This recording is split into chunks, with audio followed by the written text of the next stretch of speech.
Love podcasts, hate nonsense. It's the PoliticsJOE podcast, ladies and gentlemen.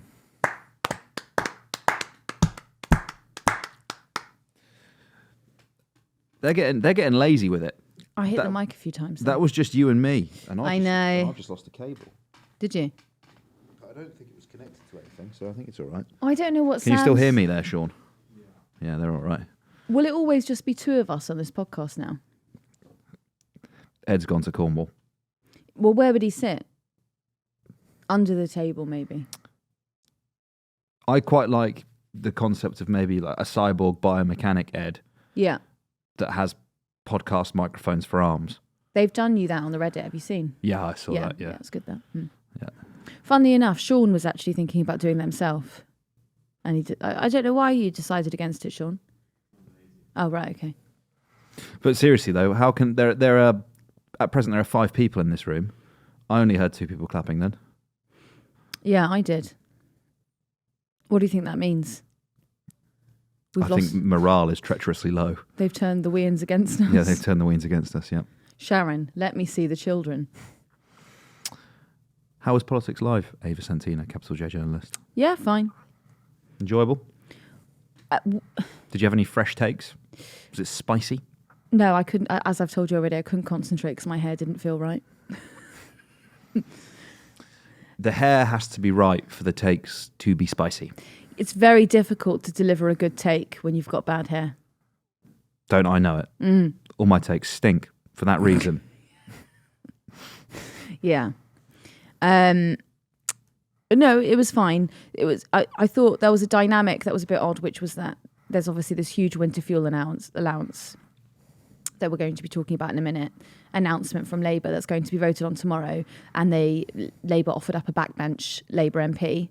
I thought that was the dynamic for that is uncomfortable because it should be a minister that's there or someone who's at least a senior Labour MP, not fresh intake from July, because it's very difficult for that person to be accountable, right? Interesting.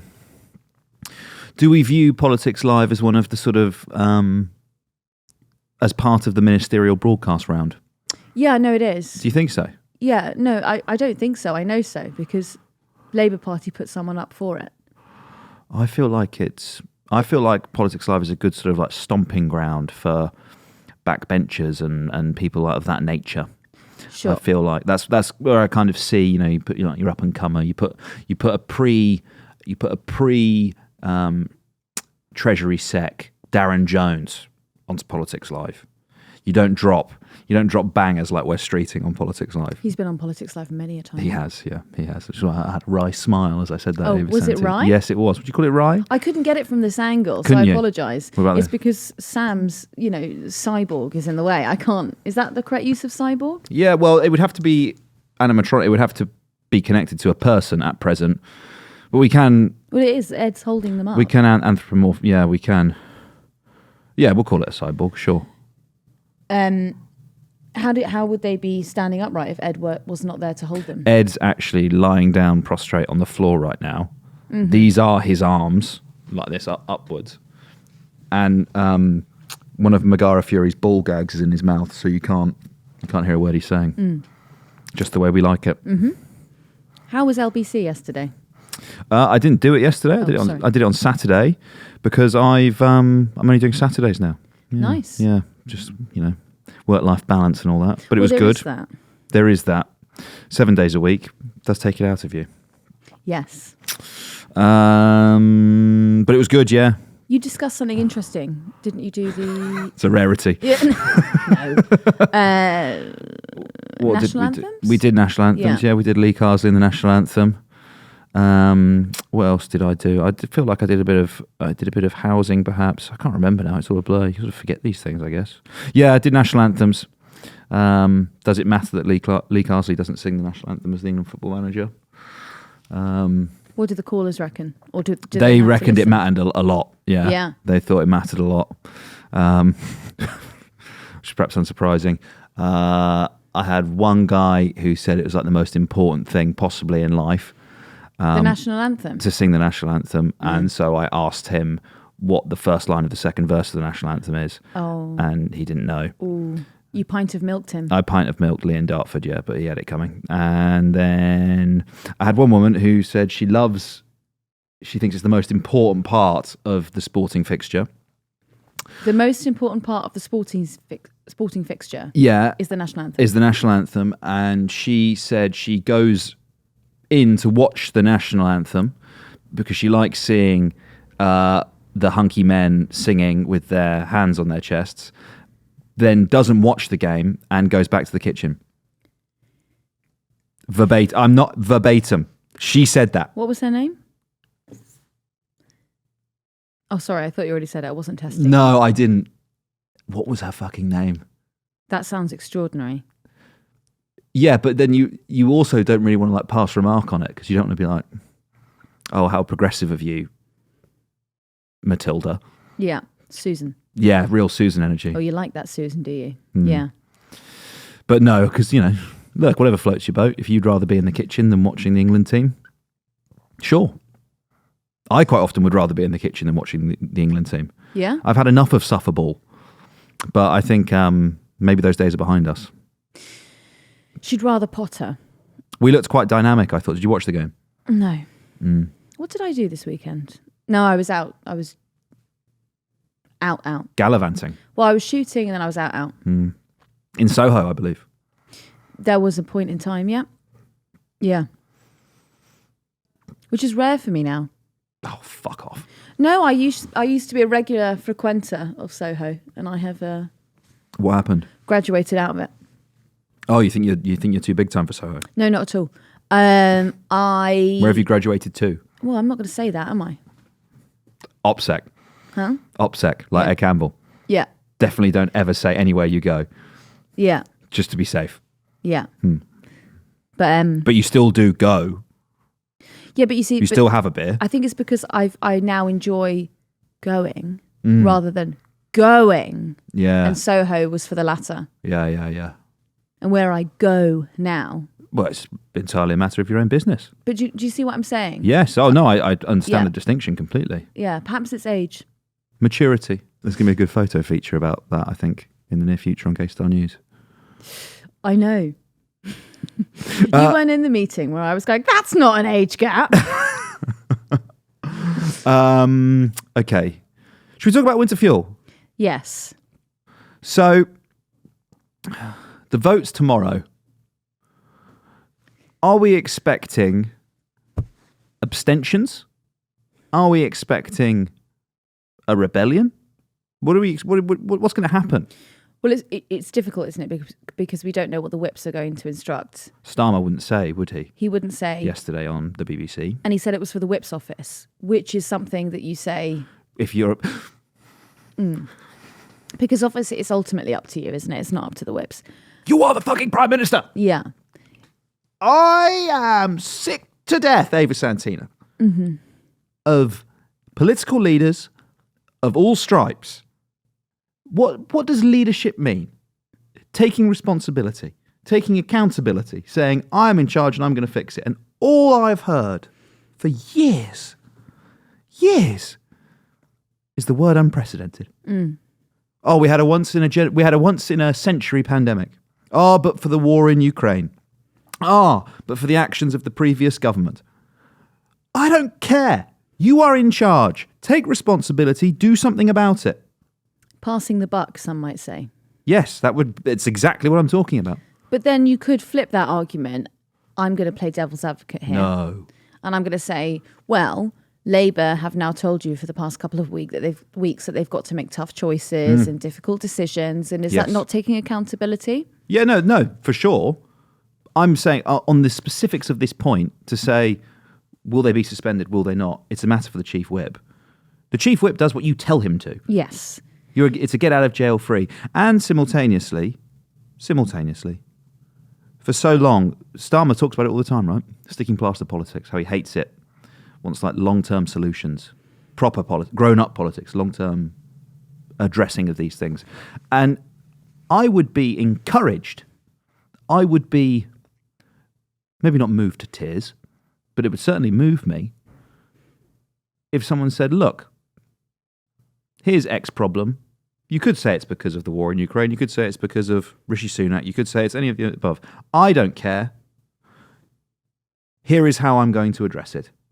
Timetable, matters, issues, bish bash bosh, we're done. That for me is what leadership looks like. Ooh. I know. I got a new phone and I Who is haven't figured it? out how to turn it off yet. Who is it? That buzz is so annoying. But because of the mic arm, actually it probably picked up the noise of it, I would imagine. It's really annoying. No matter how many times I think I've turned it off, I haven't. What was it? The notification? Oh, nothing interesting at all, by the looks of things. Email. Oh, that is confusing. Oh, it's JP signing off a shoot that we did last week. Great. Now that we can crack on? Yes, let's. Sorry about that. Winter fuel, seen through the prism of what I've just described, strikes me as quite confusing. Because 1.3 billion, something like that. So about 0.1% of government public spending. Huge political upset. Like, people are so angry about it. Rightfully so. And if there's one electoral group that you don't fuck with without good reason, it's the pensioners. The most politically active, politically engaged of any sector of our society. Some might say they've got a lot of time on their hands, Ollie. You might. I would. But crucially, they've got a lot of time in the short term.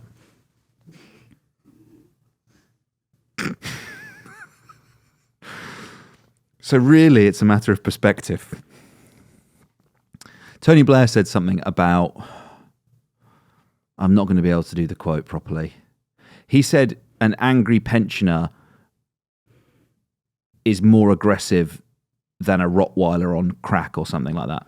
Well, as Gordon Brown would know, with the bigoted woman. Yeah, exactly.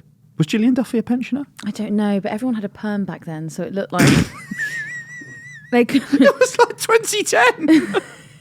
Yeah, and the perm-ridden tens. I thought she was a bit older, but maybe she's not. I don't think this is even about pensioners. I think it's a... Oh, go on. It's about... I'm interested. This is going to be a fun devil's advocate. Well, I think cutting winter fuel payment isn't about pensioners.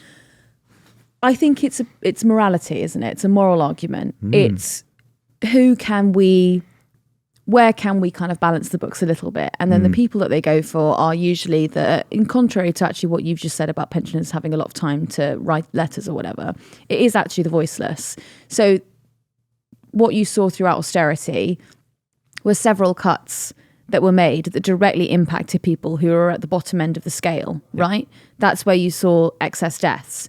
When during the pandemic, when the Conservatives decided not to renew the £20 universal credit uplift that they'd been giving to people because they decided that they would die if they didn't receive it, when they took that away, they did it knowing that it wouldn't, I'll pull out one of their famous quotes, it wouldn't discourage business from investing in the United Kingdom. Winter fuel is a safe policy to go after, because it doesn't impede on their political narrative in the way that the Conservatives could go after the poor people, because, well, that's what the Conservatives do. Labour can go after the people who don't vote for them, because that's what Labour does.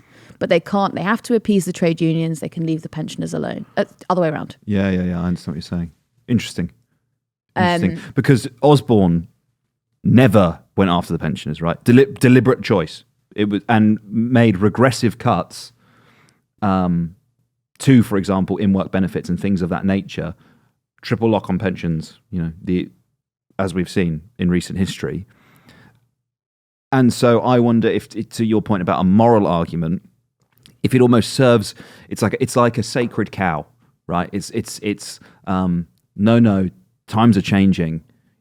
You have been insulated and protected the entire time, right? The last 14 years when we've talked about everyone has to tighten their belts. You haven't had to tighten your belts, and I'm not minimising pensioner poverty, which is a real thing. Nonetheless, it is worth considering that more than a quarter of pensioners live in millionaire households. There goes the argument for cutting winter fuel payment, or at least making it means tested or targeted and not a universal. That Starmer is signalling by basically saying, here is a sacred cow, here is a knife, I'm plunging it into the heart of the cow. Because for so long, government has treated preferentially the elder generation, and I am signalling to all of you now that time's up. And this is the signalling of it is what interests me, because I return again to how infinitesimally small it is as a proportion of public expenditure. It is not a lot of money.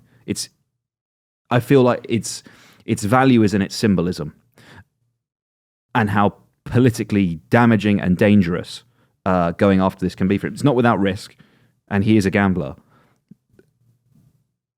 So, but what you're saying, right, the pensioners won't vote for Labour.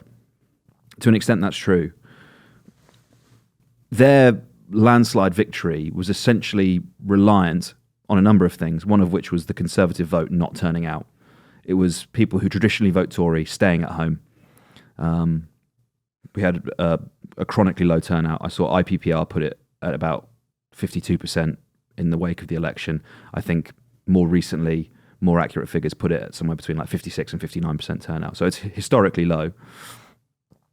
Doing things like this, kicking the boomer beehive, will mobilise those people to go out and vote Tory at the next election, because... But they're going to anyway. Well, maybe not. Who has the ear of the Conservative Party? It's pensioners. It's through the Conservative associations that are in every single town, in every single constituency up and down the land. Who has the ear of the Labour Party? It's the workers. That's the crucial distinctive difference between how political organising works between those two parties. When you go out and you see people canvassing for the Conservative Party, it is the local Conservative association. When you go to Labour canvassing events, it is trade union workers. It's so basic. Obviously, they are going to give the money to the people who've just helped to get them elected, and not to give it to the people who didn't turn out to vote for them. Because the policy broadly is totally nonsensical. It is a sacred cow. It's going to save £1 billion for the Treasury. Actually not true, because they're encouraging people to claim pension credit. If everyone who's eligible for pension credit claims it, it wipes out that £1 billion saving. Does it? Yes. So it's totally nonsensical. It's something like the questionnaire, though, is massive, isn't it, for pension credit? It's something like 250 questions or something you have to fill out. What they're banking on is that there are a lot of old people out there whose family hate them. And we'll be like, no, sit in your fridge. Or actually, sit in your fridge? No, because the house is cold. They can't turn the heating on. Keep up, Ollie. Winter fuel. Come on, old bean. Let's think. So Paul Wall yesterday was on Westminster Hour. Yeah. And he actually said that this is the fault of the energy companies. So companies like Octopus should reconsider how much they're charging older people for energy. My brother in Christ, is there going to be one Labour moral left by the end of this Parliament? Probably not. Since when have we gone? Do you know what we should do? Entrust private business to take the right moral standpoint. Yeah. My brother in Christ, and brother War. Let me tell you about a little thing called the profit motive, my friend. It's going to blow your mind. They're like, there's some like chief exec going, you know what we could do, fellas? You know what we could do? Lower the prices on this. He's not at the next board meeting. Yeah. But the valid point, if you had a regulator that actually went, get fucked, deal with it. You've made X percentage historic profit. I appreciate the wholesale prices are high right now. Sorry. No. And sort of turn the screw. And this isn't just Ofgem, it could be Ofwat, it could be anything. Ofwat is probably the most egregious one, because you're looking at water companies like Thames Water that via financialised systems have over-leveraged themselves, laden themselves with debt, paid out copious amounts of money to their shareholders, and then are kind of saying, yeah, I'm afraid we're going to have to increase bills by 59%, otherwise we're going to go under. if the regulator had been paying attention before we got to this point and said, no, actually, we're not comfortable with you taking these courses of action. But instead, they just sort of waved it through. And so now they're hamstrung. If you had empowered, stronger regulators. My stomach. Sorry, that's my stomach literally rumbling. Sorry, I can hear that from here. That's mental. Have you had lunch? No. Oh. Anyway, We'll keep it tight. We'll do a tight record. Don't worry, you talking earlier about we all need to tighten our belts, and I've taken that very seriously. I'm not eating. Yeah, so the context of the cut is an increase to bills, right? You made the point.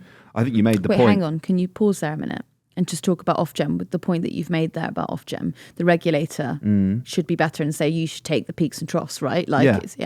That's a slippery slope, because then you could make that argument about the Bank of England, and you could say, well, why on earth do you get to keep interest rates at 5%? Just lower it, fella. And it's like, well, no. So what you've essentially done, I believe it was James Cleverly who once called you a Tory. He did call me a Tory, yeah. There are rumours over Santida that James Cleverly might be appearing on PoliticsJOE soon. Rumours. Whisperings. Whispers.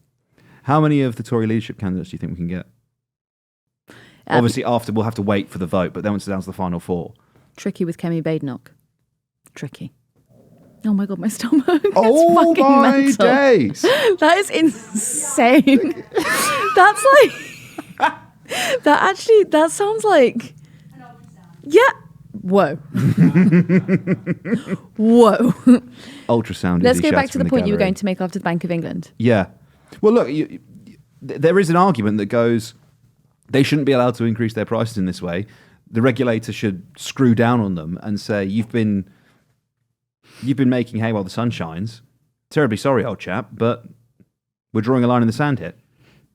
And I think they should do that, whether they will or not. I mean, clearly they're not, because they keep lifting the price cap. Like a partial nationalisation plan. Yeah. Which is what France had, which is why France didn't have quite the cost of living emergency that we had, because they took on they were able to take on some of the brunt. And they have social tariffs as well. They have social tariffs in France, or am I thinking of another European country? I think they have social tariffs in France.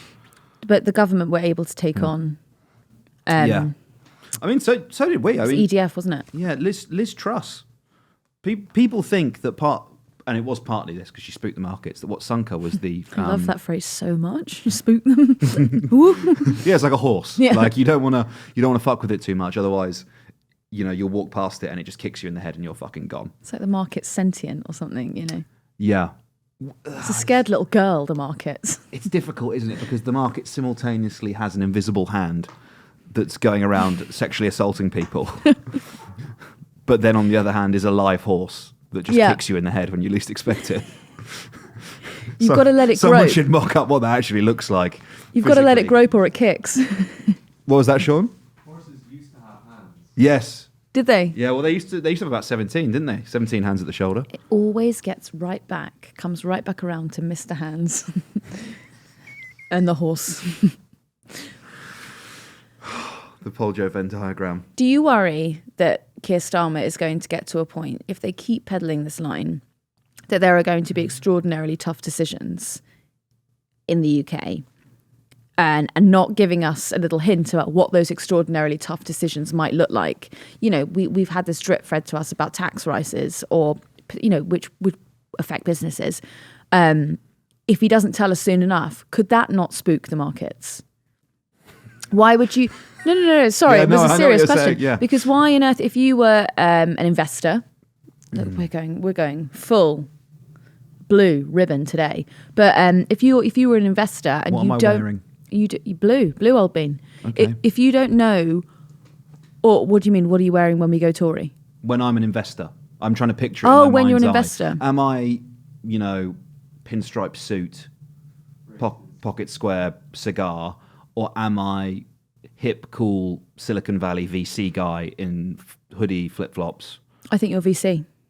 Okay, cool. Go on. Yeah, so you're Swish VC. You're already thinking, I don't really like the UK because the weather's shite and I've got this great life on the West Coast. Yeah. I also don't know what tax is going to look like. Yeah. Are they coming for capital gains?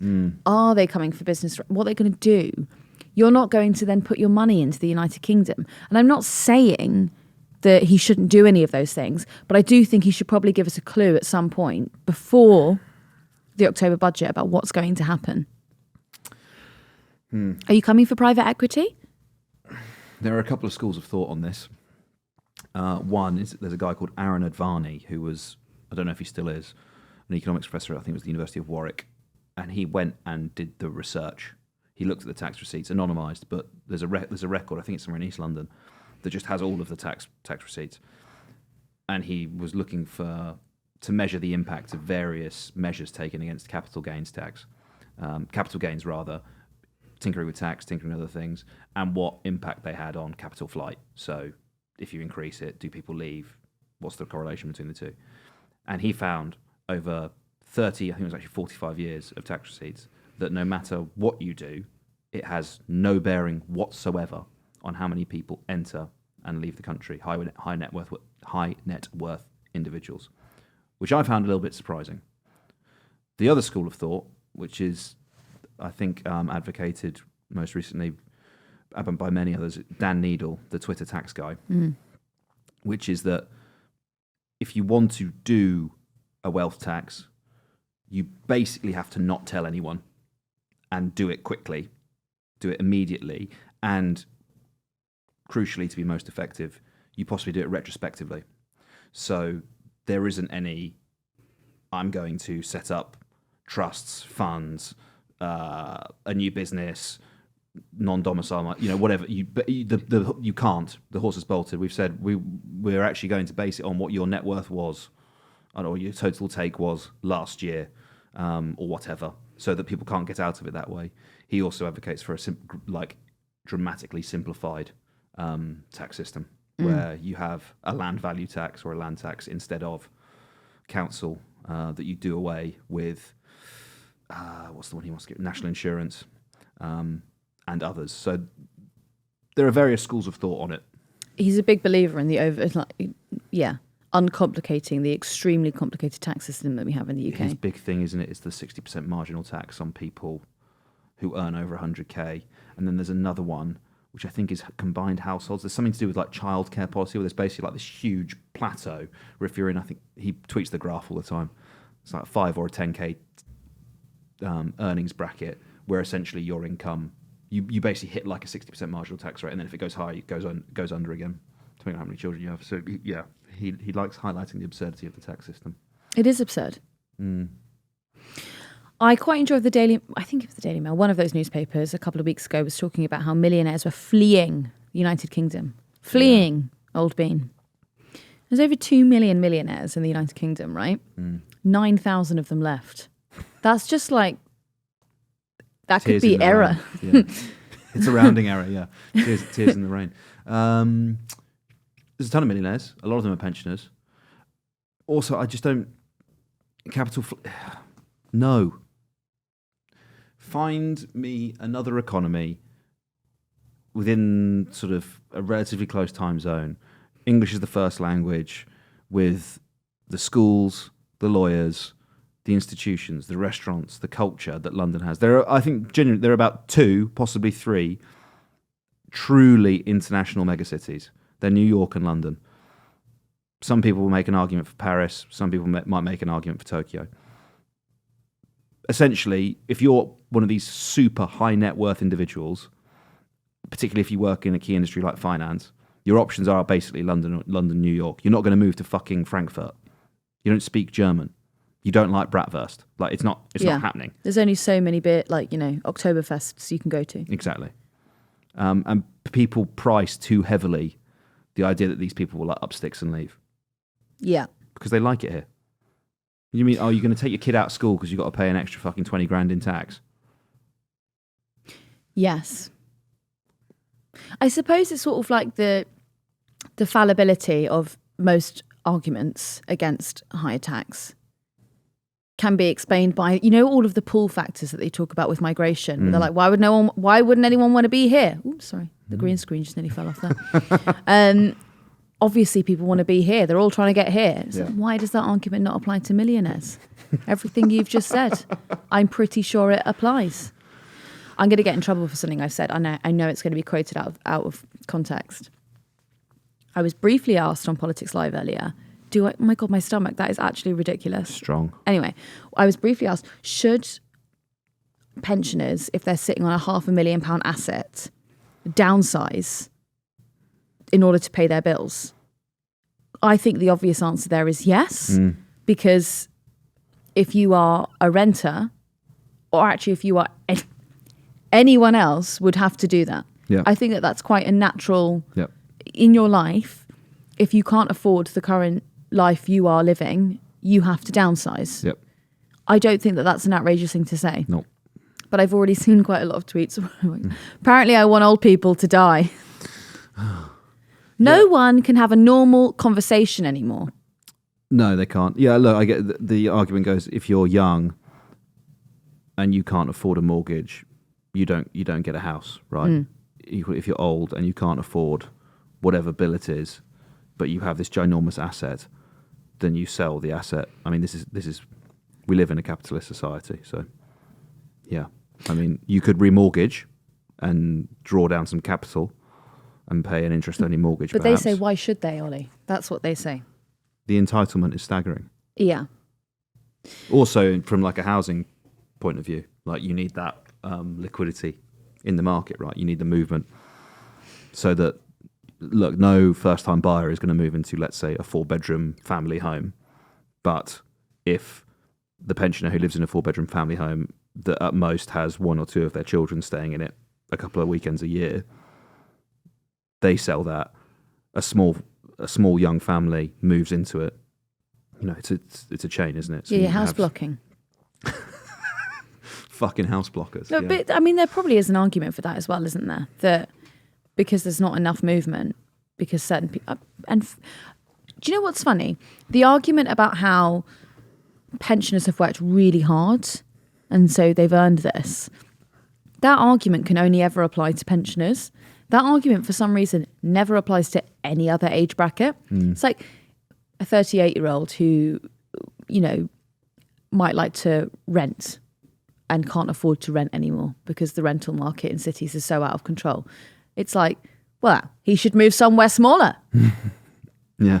Of course, pensioners worked very hard, but if you're living in a £500,000 asset that you bought for 70k, however many years ago, You didn't. The didn't do appreciation that. of the asset was not your hard work. No. Exactly. Like, you know, and also that's other people's taxes have funded that appreciation. It might be near a station that was built by the government. It might be near schools that were built by local government. Like everything that's gone on around that property to appreciate its value is off the backs of working people.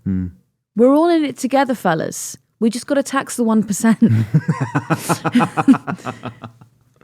Yeah, we do. Talking about the 1%, my favourite member of the 1% got in some hot water this weekend.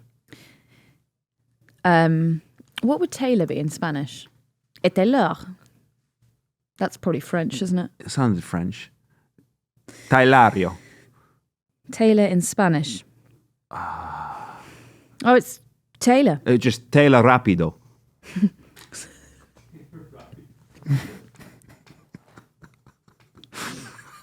That was really good. So Taylor Rapido, she was with the wife of, who was it?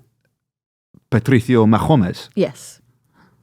And Was it his wife, Brittany? It was his wife, Brittany. Brittany Mahomes is presumably the wife of Patrick Mahomes. Who? Sorry, Patricio Mahomes. Yes. Right. Because Mahomes and Kelsey are on the same American football team. Yes. And Taylor Rapido and Brittany Mahomes are the Wags. Yes. Cool. So Brittany Mahomes, Yep. a couple of days ago, caused a bit of uproar because she was seen to like a post that was Donald Trump. It was, we need to cut down immigration, we need to curb this, we need to curb that, da, da, da. She removed the like. But there were other comments that she was still seen to like that were supporting Trump Vance, whatever. Vance. And people were like, well, what the hell, Britney? The Republicans were very excited about it. Oh my God, Britney. It's really, I mean, can you imagine the wife of a footballer on the Chiefs might have some Republican sensitivities? It's beyond me. Anyway. What do you think Travis Kelce's politics are? Look at him and tell me what you think his politics Coors are. Light. Yeah. Bud Light. Yeah, what's your policy platform? Light beers. Yeah. Light beers and hunting. Yeah. And his all-American girlfriend. So Taylor Rapido, sorry, please. was pictured hugging Brittany Mahomes, Yeah. wife of Patricio Mahomes. at the Chiefs game on the weekend. They hugged. They were in the same box, presumably because they're both Partners wives and of people that girlfriends are playing. Yes. The internet is very upset about it. And are they upset because someone has touched Taylor Swift that isn't them? Or are they upset because Britney is basically a leper because she's a Republican? She likes Trump. So therefore, Taylor shouldn't touch her. To contextualize this briefly. Please. Taylor Swift made a documentary, Miss Americana. Oh. And within that documentary, there was a little snippet in which she talked about how she was coming out against this Tennessee, a woman who was running to be the governor. I believe it was governor or senator. Anyway, she was coming out. She was being political for the first time in her life because this woman was against abortion, was opposed. This was actually my favorite thing. This woman opposed equal pay in the workplace. What a mental... I don't think we should be paid what they're paid. I'm so stupid.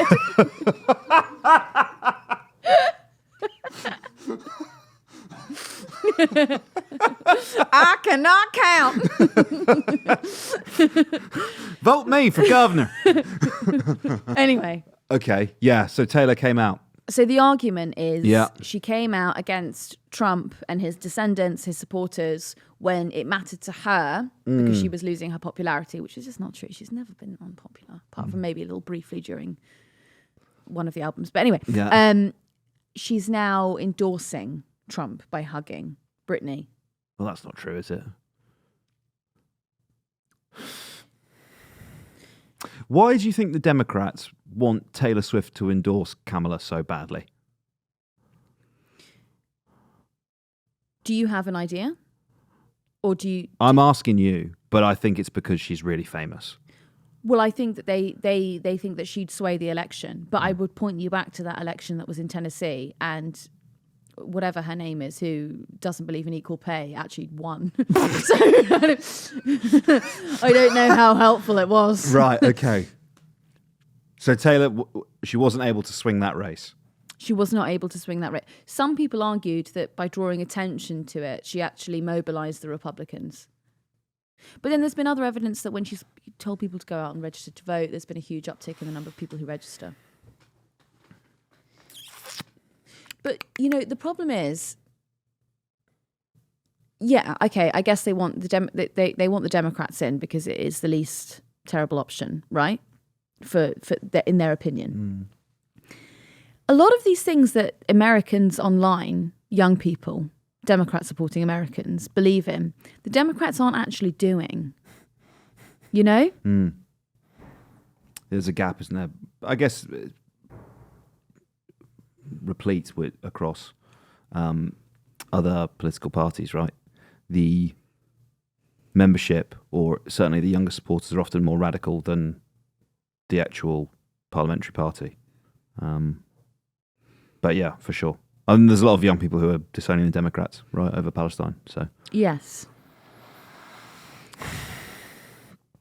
yeah, I guess if you understand the election as a conflict between men and women over reproductive rights and other issues, immigration being one that seems to like men care about a lot more in America than women do for some reason, and you understand Trump's appearance on all of these podcasts to kind of appeal to the neat NEET men, young men, and mobilise them versus, I think, white women being the key demographic, and whether or not Kamala can get those people out on a sort of reproductive rights-based platform. But a lot of those white women don't want reproductive rights. Well, Trump's white women baby, don't want that. are they going to get them? Reproductive rights for everyone. Everyone. Even if you don't want them, you got them. Yeah? Yeah. So maybe you interpret it in that way, that if you want to mobilise white girls, you need Taylor, because that's what she specialises in. And the gays. Yeah. But then I would have thought Kamala already had the gays. Do you think she does? She tried with Brat Summer, didn't she? Yeah. Yeah. I mean, the gays are always going to vote Democrat, aren't they? Because the other option is to... Conversion therapy. Well, yeah. When you're looking at those two. Yeah, what would But then you I choose? suppose under the Republicans you can have an AK-47 or whatever they're called. AR-15. That's it. Mm. But that's, I mean, I don't know if I'd want to be like, would I rather the law protected my bodily characteristics, or would I rather have a gun? It's very, it's Yeah. it's like, you cannot be gay, but you can kill any man that tells you. You know what I mean? Yeah, tough choice. I'm trying to think what the British equivalent is. It's like if you were a wag and... I can tell you. Jerry Halliwell, when she was out with all the Tories before the election. Yeah. That's it. Would you hug her? Let's say you were dating Max Verstappen and Jerry is in the wags box, because obviously Christian is managing the Red Bull racing team. And you and her... Christian, why are you in the wag box as well? Yeah, I like the wag box isn't like a box at a stadium. It's like an actual cardboard box that they sort of pop in, open up, and they let all the wags get out. It's a pen. Yeah. And Max wins. So your boyfriend's won. And Jerry's happy because her husband's team has won. Would you hug? Would I hug Jerry Halliwell? Baby Spice. I'd have to see where the moment took me. So what you're saying is the fans are justified in their anger at Taylor Rapido. I think if the fans spent half as much time like actually criticising Democrat policy as they did watching what Taylor Swift did every second of the day, then maybe America might get somewhere. But yeah, it really has exploded. There's an important caveat to this. Taylor Swift has a photo with Liz Truss. She really does. Really? Let's have a look at Liz that. Truss actually used one of Taylor off the second album, Change, for her walkout music during the leadership election. But she actually used the original that is now owned by Scooter Braun rather than Taylor's version. That woman was always only interested in the free market. Where did that photo get taken? I know, right? Who took the selfie? Did Taylor ask for Truss for the selfie? I have no idea. I think it's quite a long time ago. It looks like Taylor is taking the photo. But you see, I would say that was during the Red era, judging by Taylor's hair there. Hang on, Taylor Swift, Liz Truss, photo date. What date was it? Was it BAFTA?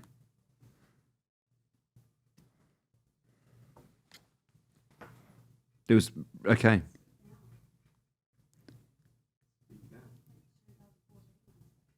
It's 2019, Albin. But I agree with you, doesn't it? It does look early Taylor hair there, doesn't it? Yeah, Red Album re-release date. Hang on, fellas. 2021. It's very curious, that. Is it? Yeah, that doesn't look like that era hair. But What did you make of Ed Campbell's take that you were basically like a a like regressive, heteronormative, oxygen-stealing man if you weren't excited to go to Taylor Swift with your girlfriend? I don't agree with that. Neither did I. I didn't listen to the episode because I knew it would piss me off. I thought it would, yeah. What if the girls have got no one else to go with? They want to go with their... Yeah, no, you should obviously go. My point was, it's fine to go. I don't know why we're rehashing this now like a month later. My point was, it's fine to go, but you don't have to like, you should obviously like go, have a nice time, but equally you don't have to be like, oh my God, I love Taylor Swift so much. It's fine to be like, oh, yeah, I'd rather be somewhere else, but I'm having a nice time. It's funny, isn't it? Because we don't really do it for anyone else. We don't have this debate. Mm. I'm going to take all of that back. How do I feel about boyfriends at the Beyonce concert? Right. How do you feel about boyfriends at Beyonce concerts? It's hard to say. It's hard to say. Should they be there? It's hard to say because it's I would say that it is very LGBT and women. Famously, there are no Hetero women. LGBT men. No, but there's an argument that sometimes the straight man in a gay club can be uncomfortable. There is an argument. Sorry, the straight man is uncomfortable, or his presence makes the other people uncomfortable? Correct. Second, latter. Right. I don't know if I subscribe to this. I'm letting you know. This is what. If I said to you that the presence of a black person in a theatre made the white theatre goers uncomfortable, would you say that black person shouldn't be there? I don't know. Are we in 1960 or are we now? Great question. Because that was the argument then, wasn't it, Ollie? Yeah. So, therefore... I don't know where you've been. So... But we've been talking for quite some time now that wasn't fair. So our straight friend Ian... Yeah. He should be in heaven. He should be in GAY. But I told you it's not my argument. Whose argument is it? Well, we could get GSN down here now and they could talk to you about it. I'm just telling you that's what internet law. There's a huge debate over it actually on TikTok constantly about whether the straight white man should be in the gay club. I think you should be wherever you want to be. Yeah? Yeah. Well, I mean, I would make that argument too, but then there's the other side of it, which is should the gays have a safe space? Yeah. I think you can have nights, can't you? But equally, what are you going to do? Be like, on the door, like kiss that man, prove it. Like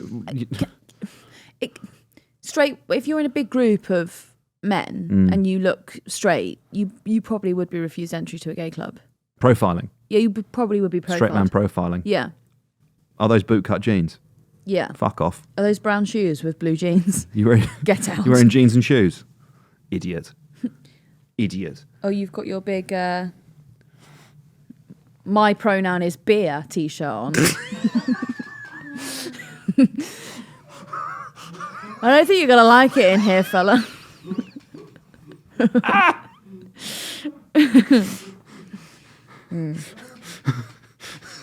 You've misjudged the vibe.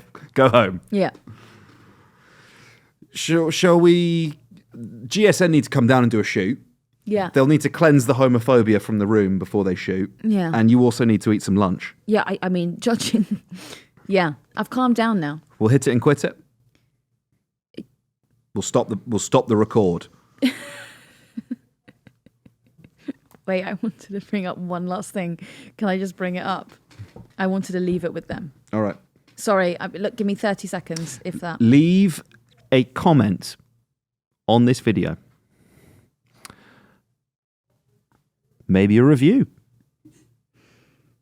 You could even talk about it in the subreddit. I hope you enjoyed this episode of the podcast. Okay, I'm ready now. Ava Santina, bring us home. I just thought this was really funny. A random minor moment in British politics I think about way too much is when Laura Kuenssberg announced that senior Tories had started calling themselves the Grand Wizards, then hurriedly retracted it and started doing damage control when people pointed out the implication. And let's leave it at that. It's been a pleasure. We'll see you all soon.